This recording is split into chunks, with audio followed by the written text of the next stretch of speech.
உங்கள் குடும்பத்தில் மிகவும் விலைமதிப்புடைய ஒரு பொருள் இருந்தால் அது என்னவாக இருக்கும்? அது ஒரு குடும்ப பாரம்பரிய பொருளாக இருக்கலாம். ஆனால் அந்த பொருள் ஒரு பெட்டியில் அடைத்து நீண்ட காலமாக மறக்கப்பட்டு தூசியாக கிடைக்கிறது என்றால் என்னவாக இருக்கும்?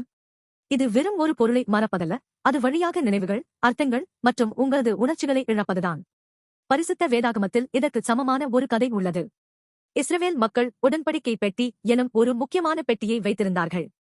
அது ஒரு பெட்டி மாதிரியல்ல, அது தேவனின் இயற்கை, அன்பு மற்றும் வழிகாட்டுதலின் அடையாளமாக இருந்தது.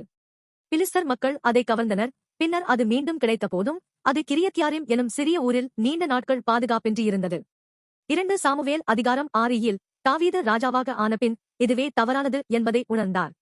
அவர் ஒரு முக்கியமான முடிவெடுத்து உடன்படிக்கை பெட்டியை எருசலேமுக்கு கொண்டு வர திட்டமிட்டார். இது வெறும் இடமாற்றம் அல்ல, மக்கள் வாழ்வியல் மையமாக தேவனின் இயற்கையை மீண்டும் கொண்டு வரவேண்டிய ஆசைதான். இன்று நமக்கு பெட்டிகள் கிடையாது. ஆனால் நம் உள்ளங்களில்தான் இன்னும் அதிகமாக தேவை எனும் பசியும் உள்ளது.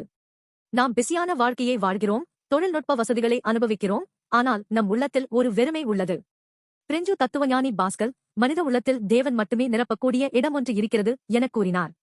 அந்தம் நம்மை தேவனுடன் வாழும்படி படைக்கப்பட்டதாலேயே வருகிறது. ஆனால் நம்மிடம் ஒரு மகிழ்ச்சியான செய்தி உள்ளது.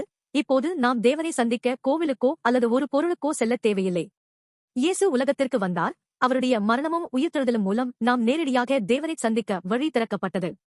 எபிரேயர் 10:19-20 இயேசு நமக்காக புதிய வழி திறந்தார் என்று சொல்லப்படுகிறது. இப்போது நீங்கள் கார் ஓட்டும்போது, வேலை செய்யும்போது, ஓய்வெடுக்கும் போது கூட இயேசுவை அழைக்கலாம். தேவன் தொலைவில் இல்லார். அவர் நம்மிடம் அருகிலிருக்கிறார். அவர் நம்மை அன்புடன் எதிர்நோக்குகிறார். நம்மை நீதிக்க அல்ல, ஆனால் அமைதி, அன்பு மற்றும் வாழ்க்கையின் அர்த்தத்தை கொடுக்கவே வருகிறார். தாவீது தேவன் மையமாக ஒரு தேசத்தை அமைக்க விரும்பினார். இயேசு மூலமாக அது நடந்தது.